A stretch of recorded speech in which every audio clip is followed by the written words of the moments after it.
Hi everyone, today we will understand how we can load a CSV dataset and import it as a neo4j database.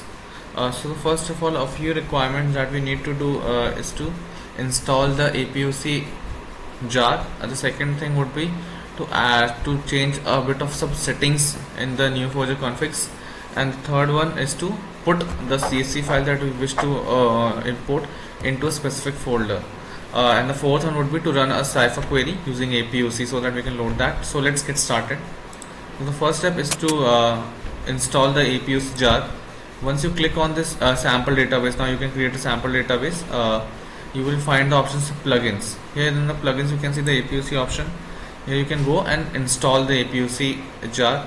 The next thing that we need to do is to open settings, where you will get to know the neo4j configs that we have. Now in the neo4j configs, we need to enable a few things. As you can see, apuc.import.file.enable equals to true, and a few more other additional things that we need to do, that we need to add in this is the dbms.security.procedures.vitals equals to apuc.load.star, the second last line. So eventually these two lines that we need to add, no need to worry, I will be providing this entire blog in the description. Now we have installed APUC and we have made the changes in the configs as well. The third step is to add the CSV file that we have in the import folder. Now as you can see, you can go to the open folder from the three dots. In the open folder you can see an option import. Once you click on this import, a folder automatically gets opened up where we have that CSV file flight_net network_spicejet. Now we are done with the three steps.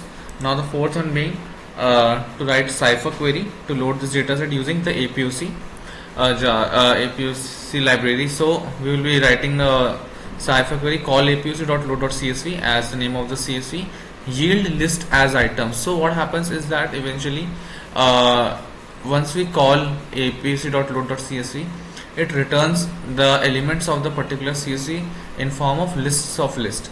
So that is why we have yielded a list as item. Now item is alias name that we have used. Now eventually we will be creating new labels and properties from the particular list that we have. So merge n:city. City is the label that we are providing for.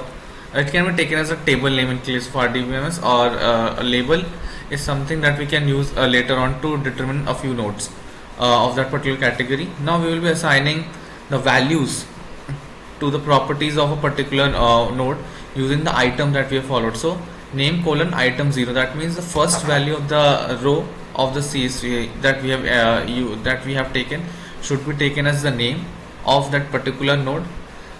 Latitude or lat is the two integer item that we have added. Longitude is another property that we are adding up. Similarly, now as you can understand that the item object that we have done is like reading out every row of the CSV that we have loaded up, and eventually depending upon the index we are assigning different values to different properties of the particular node that we are creating up. So you can see that here the relationship that we are assigning is item, the third place in the particular list that we have followed.